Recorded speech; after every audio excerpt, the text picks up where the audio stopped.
State news 71 में आप सभी का स्वागत है। नगर पालिका प्रशासन के द्वारा सढौरा के एंट्री मार्ग पर बोर्ड लगाए गए हैं कि दिन के समय बड़े वाहन, बड़े ट्रैक्टर, ट्राली, डंपर आदि का सढौरा में प्रवेश पूरी तरह से वर्जित है। सढौरा बस स्टैंड की तरफ से तो बिल्कुल नहीं जाना, लेकिन अक्सर ये गुजरते रहते हैं।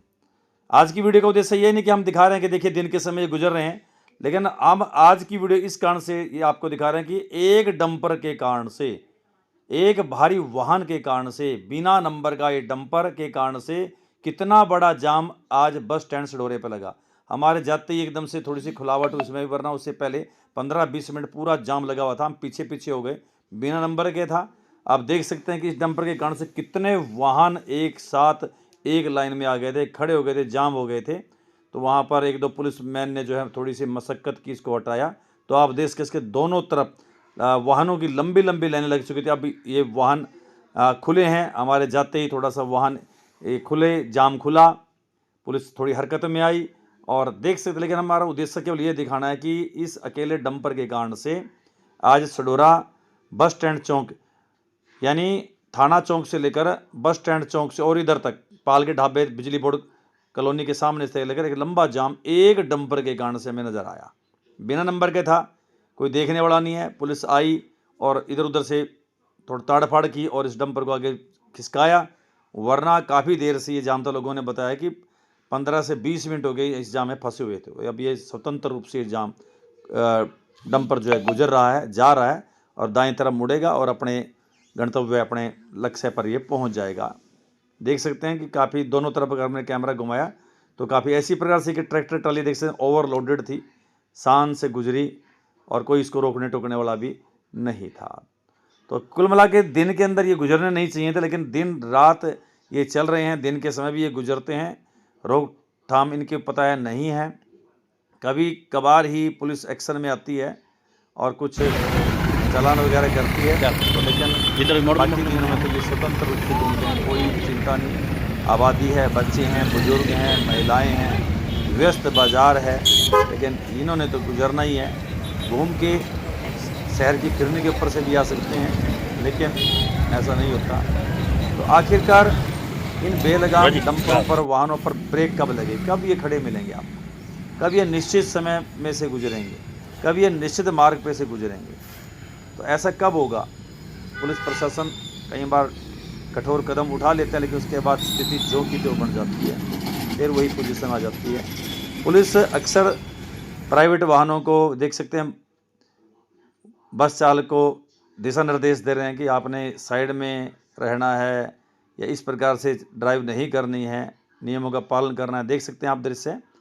और बस स्टैंड के बाहर आपने वहाँ नहीं खड़ा करना है, साइड में रहना है, पूरा दिशा निर्देश अक्सर एसएचओ साहब और पुलिस के तमाम दूसरे कर्मचारी वहाँ देखने को मिल जाते हैं। तो ऐसा ही दिशा निर्देश डंपर चालकों को, बड़े वाहन चालकों को देने की भी आवश्यकता है, वरना दिक्कत क्या आती है, फिर जनता जाग जाती है। आप दृश्य देख रहे हैं कि जनता ने डंपरों को रोका हुआ है।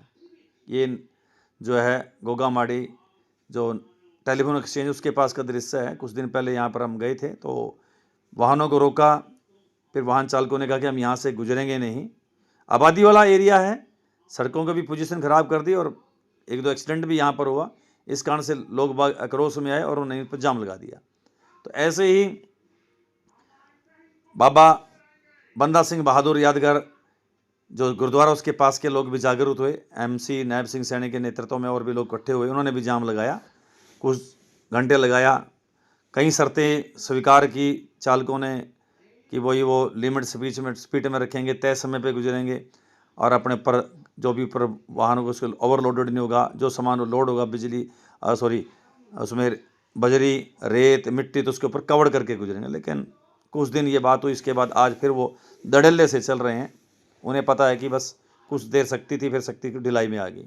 तो आखिरकार लगाम तो कसनी होगी और एक्सीडेंट का इंतज़ार तो क्या करें, एक्सीडेंट तो पता नहीं कितने कर दे, कितने लोग जो उनका खून सड़कों पर बहा, बेमौत लोग मारे गए, लेकिन आज भी ये स्वच्छंद वातावरण में घूम रहे हैं।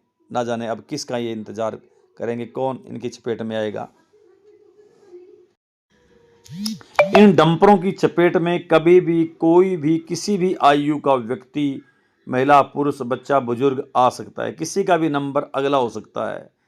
कोई व्यक्ति घर से जब निकलता है तो ये निश्चित नहीं होता कि वापस वो सुरक्षित लौट पाएगा, कि सड़क पर बेलगाम ये जो है वाहन, बड़े वाहन, ओवरलोडेड वाहन, तेज़ गति से चलने वाले वाहन, नाबालिगों द्वारा चलाए जाने वाले जब दौड़ते हैं तो कुछ भी, किसी के साथ कोई भी घटना घट सकती है। तो पुलिस प्रशासन को हम बार बार यही निवेदन करेंगे कि इस मामले में सख्ती रखें।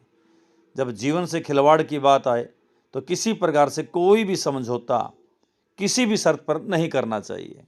तो एक बार फिर प्रार्थना हमारे एसएचओ साहब से, पुलिस प्रशासन से, एडीएम साहब से कि इस मामले में वो सख्त रहें।